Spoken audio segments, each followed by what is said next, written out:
Bienvenidos y bienvenidas al programa Sobre la Mesa, una producción del Centro de Investigación en Estudios Políticos y el Canal UCR. Hoy quisimos analizar el conflicto de una manera distinta, ver cómo lo que se plantea y todo lo que ha sucedido con respecto al llamado combo fiscal también afecta a las personas, nos cruza de una manera, digamos, importante y tiene implicaciones en nuestra salud mental y nuestra salud física. Por eso hoy en el programa de Sobre la Mesa quisimos titular las emociones en el conflicto fiscal. Pero bueno, para eso entonces vamos a tener el análisis de don David Díaz Arias, que es historiador, director del Centro de Investigaciones Históricas de América Central. Saludos a los televidentes, muchas gracias por la invitación a este programa. También contamos con la participación de María José Cascante, politóloga, subdirectora del Centro de Investigación y Estudios Políticos y docente de la Escuela de Ciencias Políticas. Buenas noches, Marce, gracias por la invitación de nuevo. Y bueno, y también contamos con la presencia de Rolando Pérez Sánchez, sociólogo, investigador del Instituto de Investigaciones Psicológicas y docente de la Escuela de Psicología de esta Casa de Estudios. Muchas gracias por la invitación y un saludo a todos y todas. Bueno, entonces para empezar vamos a ver la cápsula que nos tienen preparado para el programa de hoy.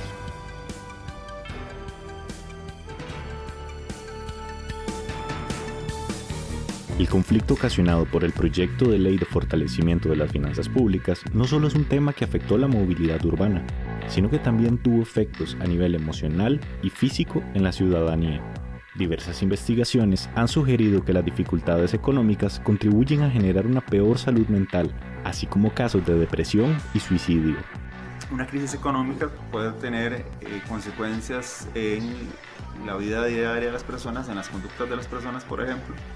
Para la mayoría de la población probablemente haya consecuencias en el estado de ánimo que seguramente podrían llevar a las personas a experimentar más estrés, más ansiedad, sintomatología más cercana a la depresión.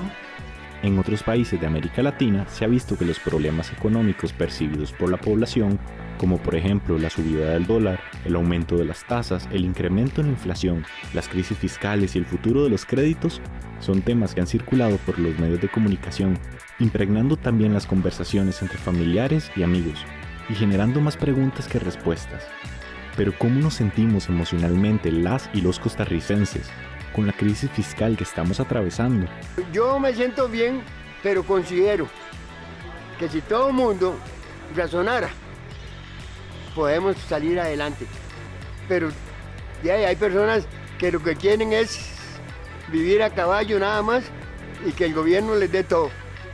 Me siento indignado por la forma en cómo quieren apoyar un proyecto de ley que va a beneficiar solo a la gente más rica y más poderosa del país y exonerando de impuestos a las grandes empresas. Sin embargo, al realizar la pregunta, varias personas nos dijeron que no podían referirse al tema de la crisis fiscal frente a las cámaras de Sobre la Mesa, por miedo a lo que las personas de su círculo íntimo podrían llegar a opinar acerca de sus declaraciones. Otras alegaron desconocimiento de la crisis fiscal que vive el país, y una minoría nos dijo, con palabras pasadas de tono, que no se referirían al tema, puesto que consideran que la cobertura mediática que se le ha dado a la crisis fiscal ha sido totalmente parcializada en favor de los grupos de poder económico y del gobierno, silenciando a la oposición. Hoy ponemos sobre la mesa las emociones y la salud mental en el conflicto fiscal.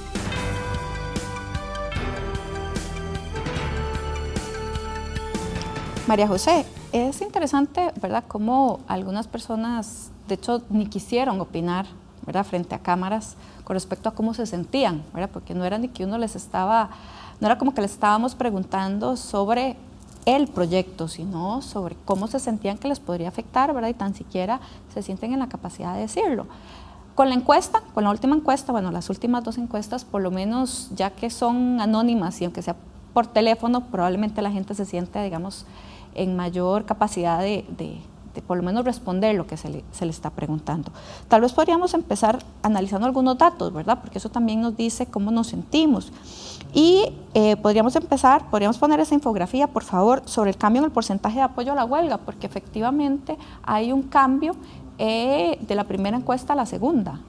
Sí, Bueno, nosotros en las encuestas que hacemos en el CIEP hemos preguntado por las emociones anteriormente. En esta encuesta no lo hicimos, pero en mediciones anteriores, específicamente con la elección, que sabemos que ya era un momento donde había muchas emociones en juego, preguntamos el tema de la esperanza, ese tipo de sensaciones lo tuvimos muy presente y cómo eso afectaba en momentos electorales. Efectivamente, en esta última medición que hicimos el viernes pasado, que presentamos el viernes pasado, vemos una disminución de apoyo a la huelga, aunque todavía hay una mayoría de las personas entrevistadas que dicen que apoyan la huelga. Pero también vemos que aumenta en un 10%, o sea que hay un aumento mayor en la cantidad de personas que desaprueba la huelga. Entonces lo que estamos viendo es que entre la medición que hicimos en septiembre y la que hicimos en octubre, hay como una polarización mayor de las personas que están a favor y que están en contra. Y también sobre el tema del apoyo a los métodos utilizados, porque ahí es donde a uno le llama la atención, ¿verdad? Que podríamos también poner esta infografía, ¿verdad? La gente, aunque esté de acuerdo a la huelga, no está de acuerdo con algunos métodos que se han utilizado. Bueno, ese ha sido de los hallazgos más interesantes de las dos encuestas que hemos hecho en estos pocos días, ¿verdad?, de huelga, y es que aunque la gente está de acuerdo en que deberían hacerse manifestaciones, no están de acuerdo en otros métodos como los bloqueos o limitar servicios de salud y de educación, y que todavía más esto se rechaza ahora, digamos más recientemente la semana pasada, y también hay un rechazo aún mayor cuando las personas no aprueban la huelga.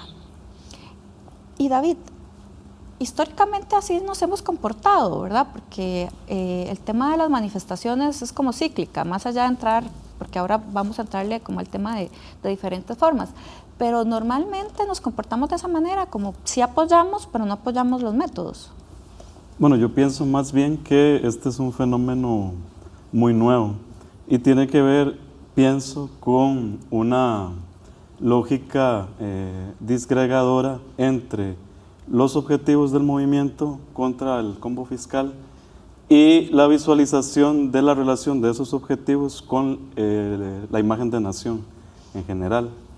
Las grandes manifestaciones que hemos tenido en los últimos 25 años, por ejemplo, la huelga del magisterio en el 95, la lucha contra el combo ICE a principios del siglo y recientemente la movilización contra el Tratado de Libre Comercio y el referéndum, son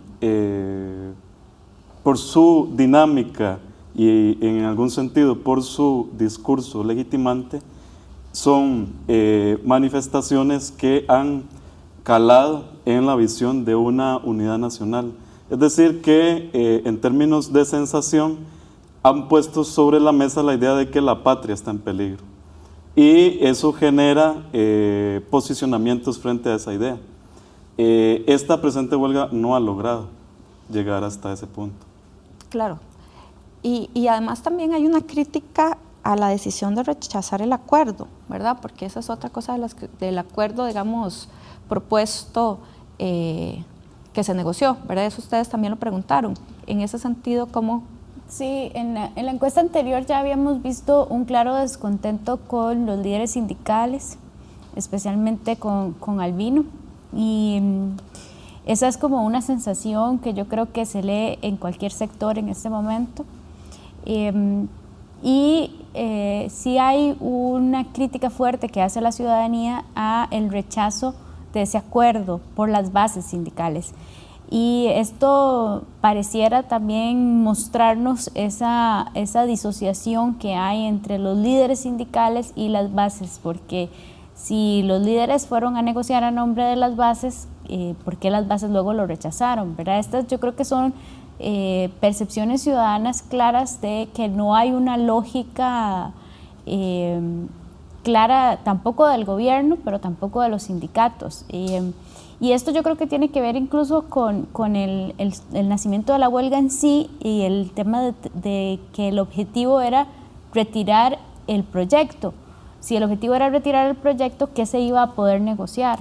¿Verdad? Claro, no había como margen de negociación. Además es muy interesante y tal vez en ese sentido Rolando nos puede ayudar, porque es como muy de nuestra cultura política, ¿verdad? Entonces, si se abre un diálogo, ¿por qué rechazan el acuerdo que abrieron el diálogo, ¿verdad? ¿Cómo podemos explicar eso? Porque también para la ciudadanía es un poco extraño que fue más de una semana, ¿verdad? Para ponerse de acuerdo, para empezar a empezar a negociar sobre, ¿verdad? Nada más en esa semana se estaban poniendo de acuerdo sobre la forma en que se iba a negociar y que además se rechaza.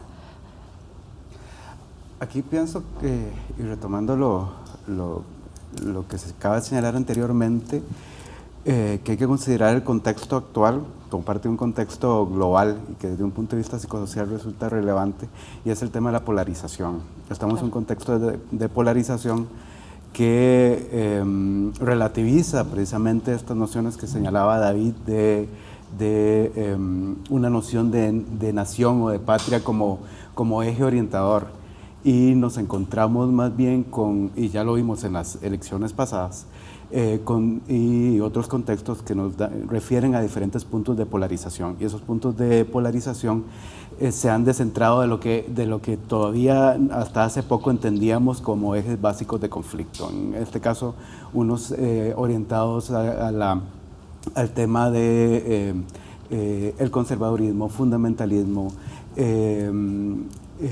versus las reacciones ante visiones que se consideran progresistas a nivel moral. Y esos ejes de polarización, que era parte de lo que teníamos en las elecciones pasadas, no se borran, y creo que se mantienen como un eje fragmentador de la discusión y del debate actual. Esa fragmentación la vemos también, pienso, en la discusión y en el debate sobre la reforma fiscal en diferentes niveles, que no es homogénea. Se da surge de diferentes lugares, surge dependiendo de los niveles de implicación, de quién lo dice, de cuál es mi grupo de referencia, y eso genera este tipo de reacciones, claro, que son difíciles de seguir a veces. Sí. Bueno, vamos a hacer una pausa. Estamos aquí en Sobre la Mesa, las emociones en el conflicto fiscal. Ya regresamos.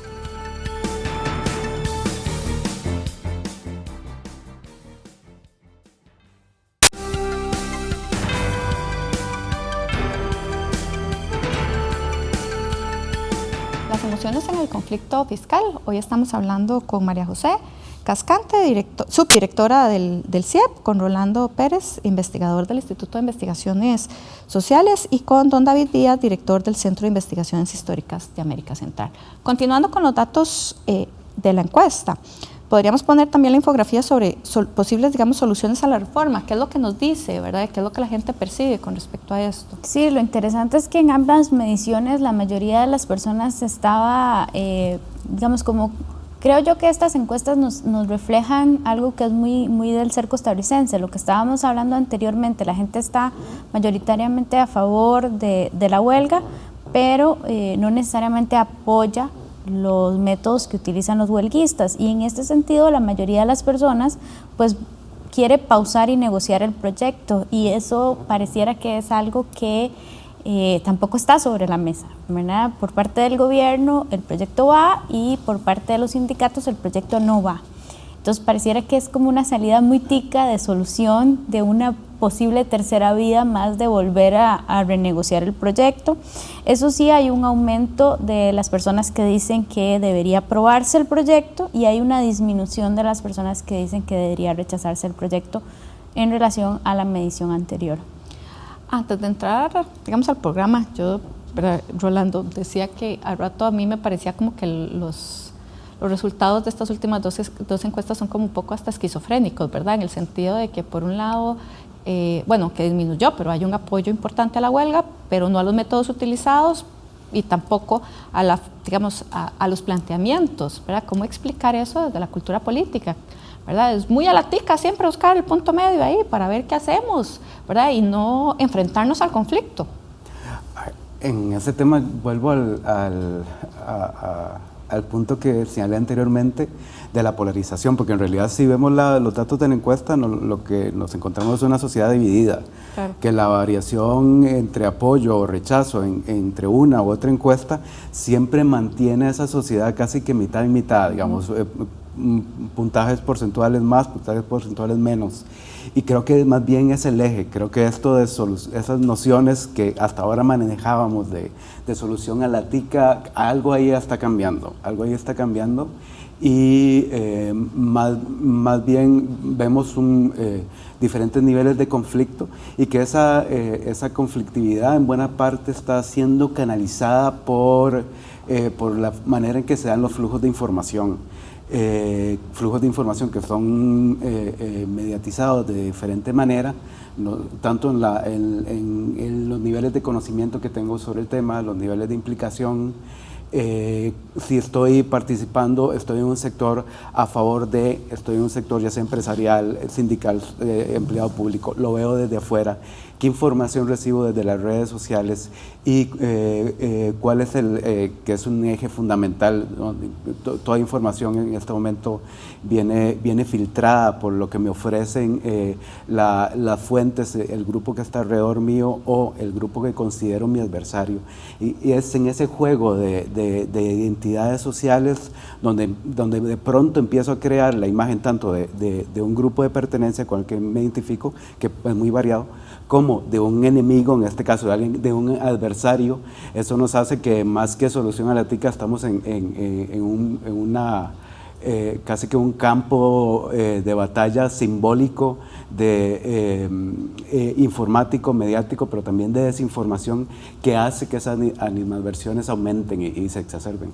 Y María José, ¿será por eso que también a la gente que le preguntamos para la cápsula no se atrevía, ¿verdad?, a decirlo públicamente cuáles son sus posiciones? Porque puede ser que sea mal visto en el trabajo, o sea mal visto por sus pares, o sea, ¿verdad? Es como un poco fuerte que tan siquiera lo que una piensa se atreva a decirlo frente a una cámara. A mí me llama mucho la atención, pero no es algo que creo que es nuevo tampoco. Ya creo que con el Tratado de Libre Comercio lo vimos, lo percibimos, familias ya divididas por el tema, grupos de amigos, y ahora con el tema fiscal es más claro, es un tema muy sensible. Yo lo he notado, por ejemplo, en mis grupos personales, de trabajo, de amistad, que la gente está dividida, pero además está enojada con la posición del otro, por decirlo de alguna manera. Sí, en realidad no es solo que no comparto, sino que además si no comparto me enoja que no comparta mi posición, ¿verdad? Que eso es algo que yo también siento, ¿verdad?, que es pura percepción, como que ha ido incrementándose. Y en ese sentido, David, vamos a ver, las huelgas y los conflictos en la historia de Costa Rica se han dado, ya usted de hecho planteó como los últimos más importantes, ¿verdad?, y que han contribuido a diferentes modificaciones y cambios. Creo que ya usted adelantó un poco lo que le voy a preguntar, pero ¿qué es lo que o cuáles han sido los elementos de estos, digamos, grandes movimientos que no se han presentado como de esta manera? Casi siempre es como los que están a favor de una cosa, los que están en contra de otro, pero no como el enemigo, que es un poco lo que se ha planteado aquí. ¿Quién es mi enemigo? No quién piensa distinto a mí. Bueno, yo pienso más bien en la línea que señalaba Rolando, que lo que tenemos es una acumulación de residuos de enfrentamientos que han sido definidos a partir de la categorización amigo-enemigo, todos ellos. Y que esos residuos se han estado acumulando de forma que han encontrado vías para explotar. Esas vías para explotar se pueden ver en las últimas elecciones presidenciales, claro, que las definiciones del otro ya no están en términos políticos, aunque la política siempre demoniza a uno y pone de ángeles a los otros. En estos casos la polarización era tremendamente personal, claro, tremendamente fuerte. El bipartidismo se dividía en torno a un hecho histórico que era la guerra del 48, y a partir de allí definía a los buenos y a los malos. Pero las últimas elecciones definen esas categorías en términos de la cotidianidad y en términos de muy personales, como la fe, en términos muy subjetivos, como el ingreso, en términos muy particulares, como la educación. Entonces, efectivamente, yo pienso que esta acumulación de sentimientos de oposición que no han resuelto esas crisis, porque si uno lo mira, las crisis han sido resueltas de manera institucional.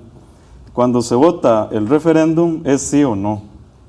Y gana el sí, pero un 49.9% de la población se siente engañada, desilusionada, y esas expresiones no puede ponerlas en ninguna parte, porque institucionalmente está cerrada la posibilidad.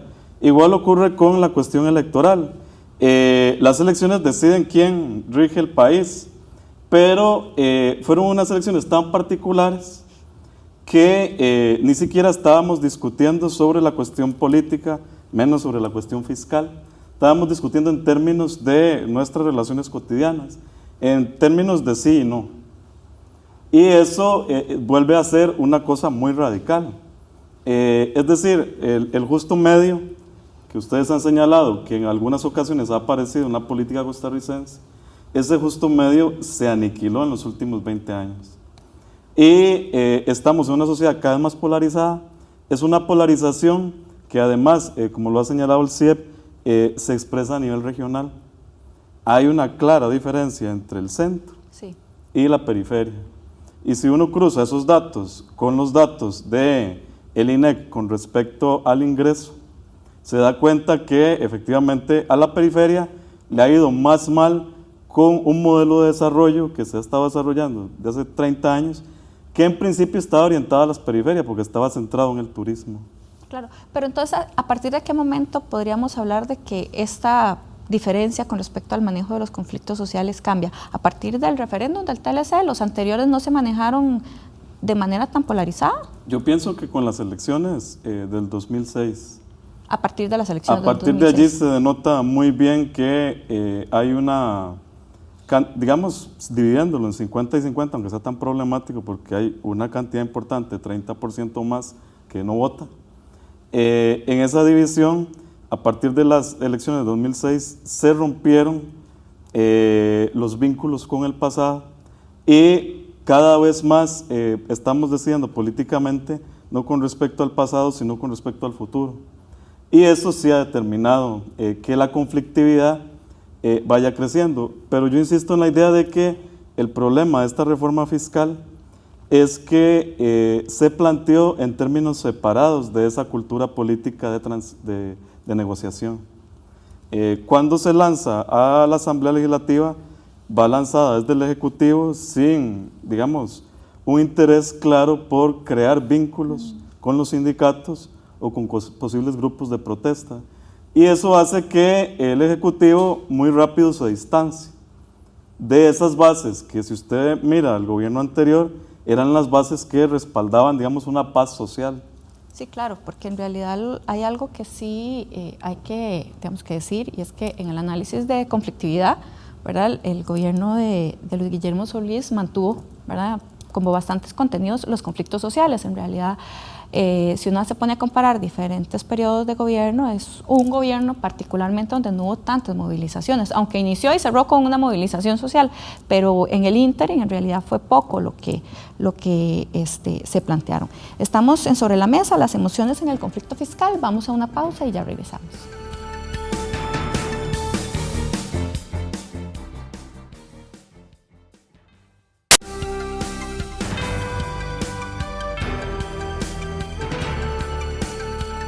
Continuamos en Sobre la Mesa analizando el tema de las emociones en el conflicto fiscal. Antes de ir a una pausa estábamos hablando precisamente de la conflictividad social y en eso, digamos, María José se quería referir a lo que estábamos hablando de la administración Solís Rivera. Sí, es que lo que estábamos conversando era que el gobierno de Luis Guillermo fue un gobierno que tuvo menos movilizaciones sociales porque precisamente lo que se hizo fue más bien una desmovilización de los sindicatos o acuerdos con los sindicatos, que el gobierno de Carlos Alvarado, por más que siga siendo del Partido Acción Ciudadana, no mantuvo.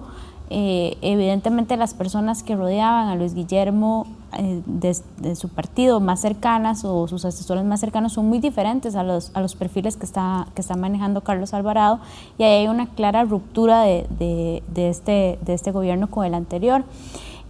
También vemos que hubo movilizaciones sociales en el gobierno de Luis Guillermo, pero que fueron diferentes, no fueron tan masivas como pueden ser las movilizaciones sindicales, sino que fueron más ubicadas territorialmente. Por ejemplo, movilizaciones con el tema del agua en Guanacaste fueron constantes, que fueron reprimidas también esas movilizaciones. Por temas indígenas que también. Temas indígenas en la zona sur. O sea, sí hubo, pero fueron diferentes a las que estamos viendo ahora al inicio de Carlos Alvarado.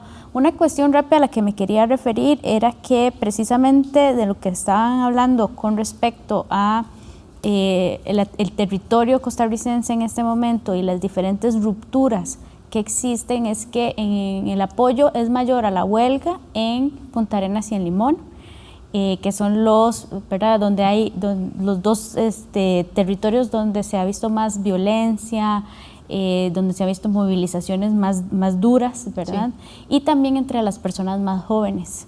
Y eso claramente tiene una relación con estos cambios sociales a los que hemos estado viendo y también con el desempleo, creo yo claramente que es mucho mayor en la población más joven.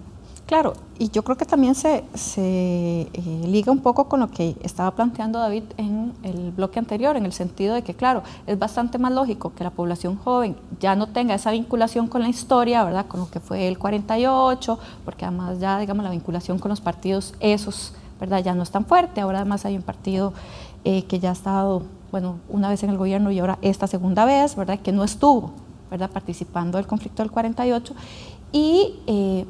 y algo que además también me llama la atención de lo que plantea David, y en eso quería que Rolando nos aportara. Claro, cuando él lo dijo, yo me quedé un poco pensando, y pensando también en el Brexit, en Inglaterra, en el sentido de que sí, en este momento, muchas de las decisiones que se están tomando es con respecto al futuro, ¿verdad?, no con vinculación al pasado. Y eso, digamos, genera muchísima ansiedad, ¿verdad? Entonces eso, ¿cómo se traduce a la hora de manejar un conflicto? Porque si yo estoy muchísimo más ansiosa, puede ser que o me retraiga o más bien me enoje, ¿verdad? Y entonces puedo reaccionar de una manera más violenta. ¿Más o menos estoy en lo correcto? ¿O cómo podríamos, digamos, explicar eso?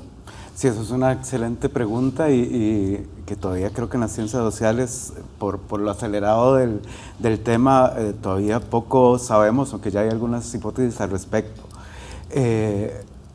De hecho, unas respuestas que la estamos viendo, lo vemos en el Brexit, pero lo estamos viendo con todo el impacto y el empuje que tiene el conservadurismo, el neofascismo, lo estamos viendo en Brasil. Esas incertidumbres a veces llevan a un salto hacia atrás, pero un salto hacia atrás al vacío, digamos, para ponerlo en esos términos. Y son incertidumbres que por lo menos en el caso ya costarricense, por lo menos lo que estamos viendo en el caso de la huelga, están cargadas de mucha animadversión, de ira, de generación de odios, ya lo veíamos antes, pero también de generación de grupalidades, de cohesión muy rígida, incluso a nivel moral, de forma tal que se evalúa a las personas como no solo como amigas o enemigas, sino como que están en lo correcto o lo incorrecto, buenas o malas desde mi perspectiva, y como una forma también, si se quiere, de generar certezas, y en esa creación de enemigos o de imágenes contradictorias o de generaciones por ejemplo, el tema de la desinformación, que ha estado mucho en las redes sociales. ¿Quién es más desinformador que otro? ¿Quién genera más fake news que otro? Ha sido toda una competencia, digamos. Detrás de esto hay la búsqueda de generar, de construir incluso certezas, más que de generar, de construir certezas. Y ante una situación como la que tenemos ahora, el tema de la incertidumbre resulta evidente, pero también hay que verlo desde otra perspectiva. Por ahora lo solemos reducir a grupos activos, Por ejemplo, el sector de sindicalistas y movimientos que están alrededor de ellos, o sectores que están asociados al gobierno, o sectores diversos que están apoyando al gobierno. Pero hay un grupo muy grande de la población costarricense que se mantiene, sin embargo, relativamente al margen de esa actividad, no está dentro de esos grupos, pero que sin embargo participa de esa incertidumbre. Ese efecto de ese debate, ese efecto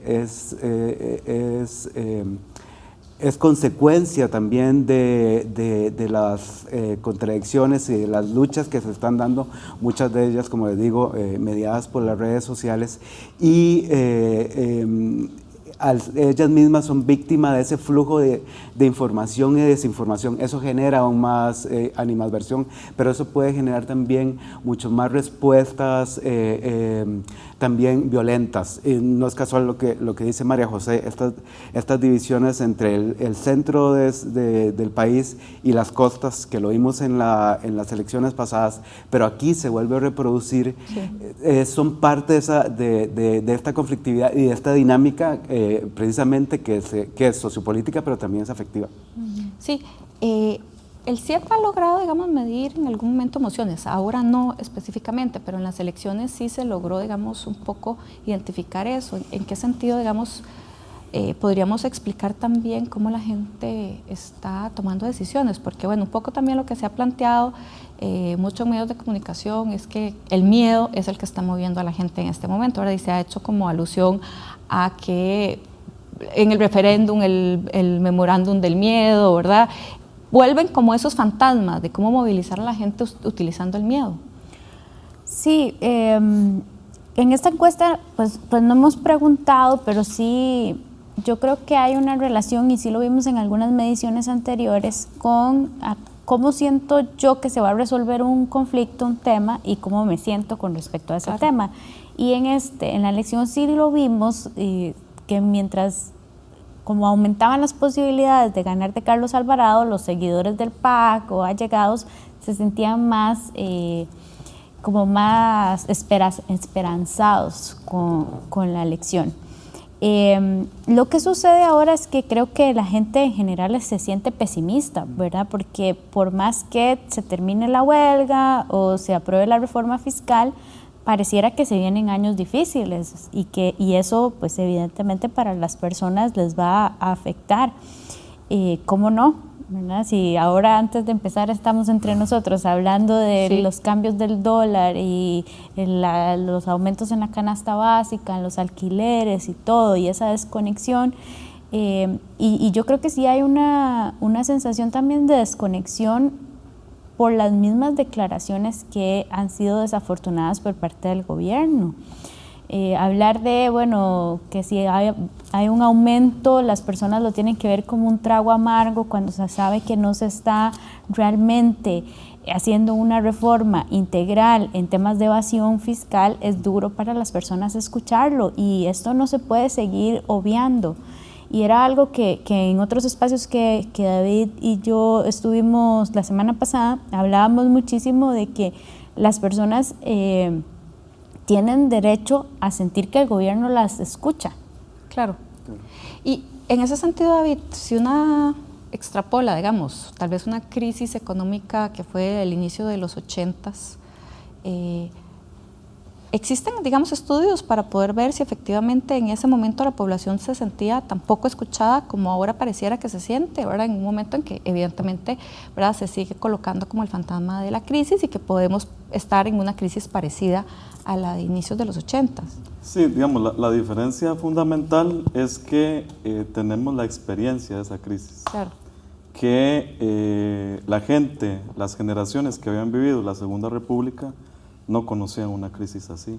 Las anteriores sí, habían vivido la crisis fuerte de la década del 30. Claro. Pero el boom del capitalismo occidental después de la Segunda Guerra Mundial permitió más bien la ampliación de la institucionalidad, la inversión en una serie de instituciones y planes de gobierno que hizo que el Estado aumentara y que hubiera, digamos, una luna de miel para la llamada clase media costarricense, que es tan difícil de definir. Sí. En ese proceso tan, digamos, placentero termina con esta crisis tan violenta, que es una crisis traumática que se extiende por varios años, y los que la vivieron tienen la posibilidad de comparar con ese pasado. Sin embargo, la diferencia está en que esta crisis es una crisis que se nos ha anunciado desde hace tiempo. Si ustedes revisan la prensa, el discurso ya de José María Figueres Olsen en 95 es muy similar.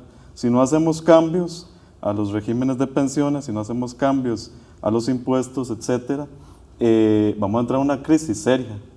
Y nadie quiere estar en crisis, nadie, ni individual ni colectivamente quiere estar en crisis. Entonces sí, digamos, en términos de los afectos, el asunto de la crisis genera todas esas incertidumbres y especialmente actúa como un empujón hacia el miedo. Lo que pasa, esta es una hipótesis, es que tenemos ya unos 15 años de que nos dicen que nos va a llegar la crisis. Es como el cuento de Juanito y el lobo, ¿verdad? Exactamente, exactamente. Entonces hemos escuchado tanto eso de que viene la crisis que hay una buena parte de la gente que ya no cree que eso sea cierto. Y usted lo ve en reacciones a titulares de noticias, tanto en las redes sociales como en la calle. Hay alguna gente que crea la teoría conspirativa de que es mentira que haya una crisis y que todo esto tiene que ver con una idea de reformar nuestro país para llevarlo ya a un lugar en el que nos quieren los bancos internacionales. Entonces sí, eso a la par de lo que dijo María José muy bien, de que el Ejecutivo no sabe comunicar, no sabe llegar a unas personas que ya ni siquiera son sus bases. Sí, además. Entonces vuelve más problemática esta relación con el gobierno. Yo pienso que de no ponerse una solución viable, eficaz a este tipo de relación, al gobierno se le va a hacer muy largo ese camino hasta el 2022. Sí, porque además está empezando. Las emociones en el conflicto fiscal, estamos acá en Sobre la Mesa, vamos a una pausa y ya regresamos.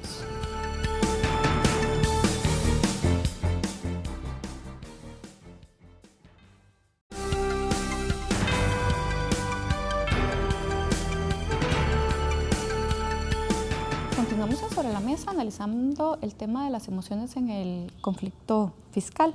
Antes de ir a una pausa, en realidad yo quería un poco que Rolando se refiriera a cómo afectan las crisis también la salud de las personas, porque bueno, hay diferentes estudios de cómo las afecta en su salud mental, pero también en su salud física, ¿verdad? Y qué es lo que podríamos también un poco hacer en ese sentido, porque toda esta incertidumbre, toda esta ansiedad, pues también, ¿verdad?, nos pasa, ¿verdad?, por lo personal.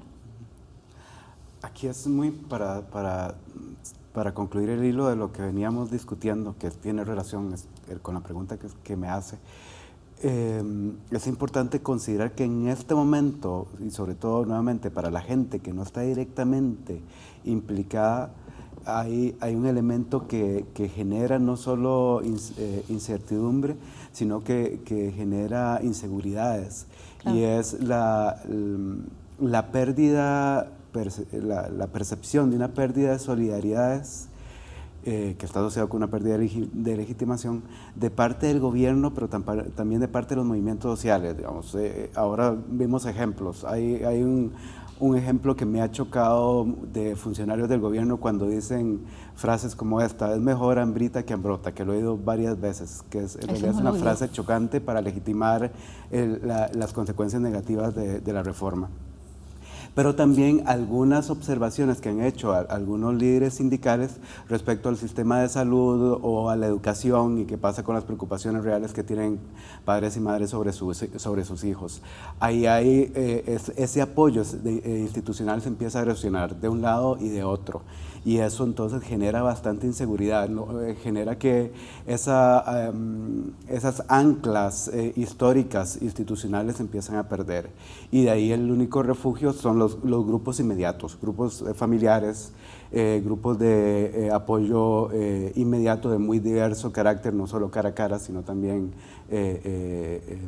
por redes sociales, que son como el referente, digamos, a partir del cual afrontar el problema. Ya a sabiendas de esto, ya todo va a depender de cuáles son las estrategias de afrontamiento a problemas ya a nivel psicosocial que tengan las personas y que pueda hacer que eventualmente generen respuestas digamos, negativas de huida, de negación o de enojo, de violencia, por ejemplo, de violencia extrema, que son posibles.